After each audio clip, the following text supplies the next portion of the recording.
Selamat datang kembali di mata kuliah Manajemen Pengadaan dan Investasi TI.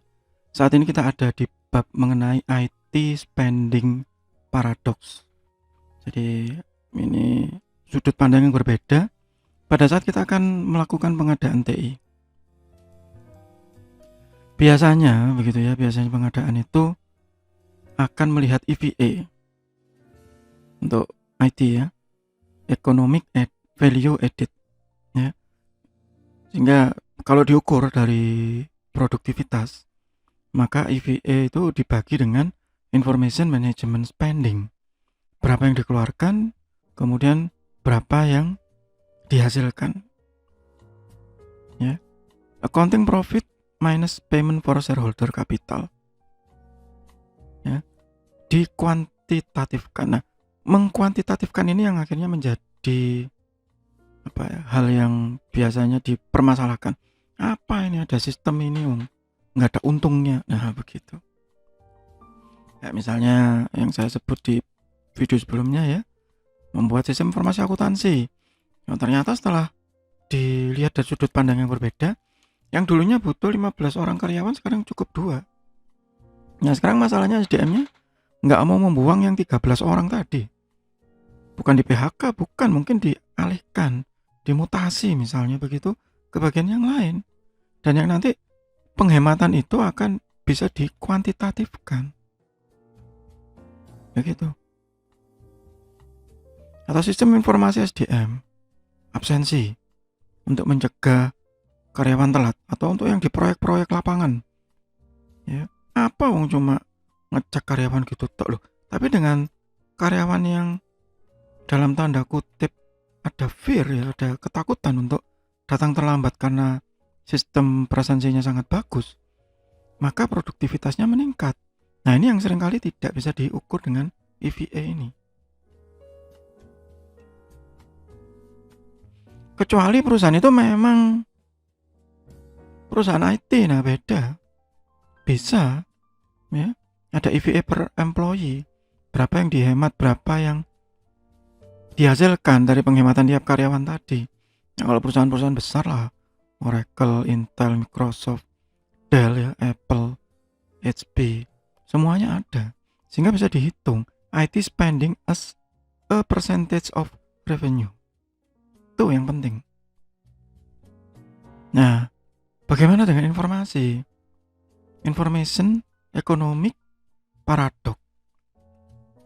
Spending on information technology was not based on the loss of economic, but was an arms race.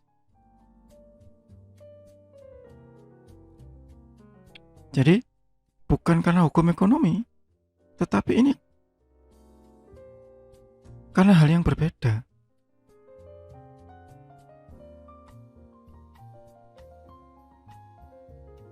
Ya, seperti sekarang misalnya, untuk perusahaan-perusahaan yang bergerak di bidang telekomunikasi misalnya, itu kan cepat sekali ya. Mulai dari Edge, 2G, 3G, 4G, kemudian sebentar lagi 5G.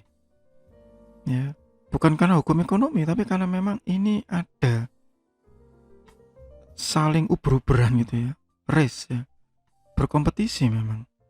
People spend money regardless because they believe that if they didn't, they would fall behind competitively. Itu kalau nggak ikut ya terlempar dari persaingan, nggak akan bisa bersaing dengan kompetitornya. Misalnya yang paling gampang aja yang kelihatan sehari-hari ya supermarket. Bayangkan Anda buka supermarket tanpa ada sistem, jadi toko kelontong akhirnya. Bisa nggak menangani ribuan jenis item? Ya, kalau Anda lihat di pasar-pasar itu biasanya pedagang pasar kalau toko kelontong itu ingatannya tajam-tajam ya. Ingat semua satu persatu barangnya, harga jualnya berapa, harga pokoknya berapa. Begitu. Iya kalau cuma segitulah, kalau banyak sehebat apa ingatannya. Ya kalau nggak memang dia mau profesional, itemnya lebih banyak ya mau nggak mau pakai sistem. Mau buka cabang, nah itu juga sama. It will merely amplify its poor business practice. Itu tadi kayak toko kelontong di pasar. Tuh, dia menghasilkan Pak. Iya betul, sampai seberapa besar. Kalau nggak dicatat terus, kan ada yang punya di situ, jadi dia mengontrol langsung. Iya, gimana kalau mau buka cabang? Ya, akhirnya kalau si pemilik tadi yang hafal semua harga barang tadi sakit misalnya, atau ada keperluan, bingung, tutup akhirnya. Nah itu nggak ada standar ya, poor business practice. Nah sehingga trennya berubah, bahwa di dalam IT itu harus ada extending life of investment. Kalau investasi ya kita mikirnya jangka panjang, ya. Apa impactnya secara negatif atau positif, ya. Kemudian ini bertahan sampai berapa lama kira-kira teknologi ini, ya. Life of software and hardware investment will be greatly extended. Kalau saya beli yang ini, kira-kira kuat sampai berapa lama? 10 tahun jarang ya, karena ini teknologi. 3 tahun, 5 tahun itu sudah lebih dari cukup sebenarnya. Consolidating operation to gain control. Nah ini harus konsolidasi, harus berkoordinasi dengan divisi-divisi lain. Companies could not deploy server and software quick enough to meet the demand of new application. Online customer, connected supply chain partner, and knowledge worker. Jadi seringkali server dan softwarenya itu ketinggalan gitu ya, dibanding kebutuhannya. Tapi harus konsolidasi, harus koordinasi supaya itu nggak terlalu terlihat. Shift to service. Nah ini yang sedang ngetrend sekarang. Over 70% of an organization IT costs are internal labor resources. A large fixed expense with mass risk. Ya, biasanya punya orang IT sendiri yang resikonya jauh lebih tinggi. Many solution provider have recognized this trend and seek to sell hardware and software as service. Pakai cloud. Nah itu kerennya sekarang. Kita pakai cloud aja, nggak usah kalau bahasa Jawa ngopeni server gitu ya, nggak usah memelihara server di dalam. Kita harus menyediakan ruang server, UPS yang kapasitas besar, AC yang harus dingin, keamanan yang lebih tinggi, rak server yang kita pakai cloud aja. Kuat nggak? Ya sekarang cloud sudah mulai sangat bagus ya. Amazon sudah masuk Indonesia, Azure, Google, semua ada. Belum lagi provider-provider lokal yang sangat bagus ya, Biznet misalnya, yang ya cukup reliable. Sehingga great majority of enterprises are and will be much more conservative and cautious about their IT investment.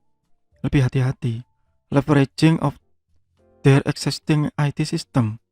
Leverage itu mengungkit ya, meningkatkan, mengupgrade, mengoptimalkan begitu, making them more secure, acquiring new application. Yang waktunya di-upgrade ya upgrade, tapi hati-hati. Deliver tangible benefit lebih kelihatan. Ya, yang saya contohkan sebelumnya tadi, sistem informasi SDM, sistem informasi akuntansi, bisa diukur, bisa, tergantung sudut pandangnya. Makanya paradok. Ya, kalau sudut pandangnya berbeda, kita melihatnya berbeda. Avoiding a large ticket capital investment whenever possible. Jadi kalau bisa jangan terlalu besar di saat awal, kecuali memang yakin. Semua harus dengan perhitungan yang baik. Sebelum itu dijalankan, perlu mengundang konsultan supaya objektif, silakan. Ya kalau Anda nanti ada di posisi seperti itu, misalnya bagi yang mahasiswa ya, Anda di posisi middle up management ya, lakukan hal tersebut. Demikian untuk bagian pertama dari bab mengenai IT spending paradox. Kita akan lanjutkan nanti di bagian berikutnya, membahas tentang konsolidasi dan contoh-contohnya. Masih di mata kuliah Manajemen Pengadaan dan Investasi TI. Semoga bermanfaat. Tetap sehat, tetap semangat. Terima kasih.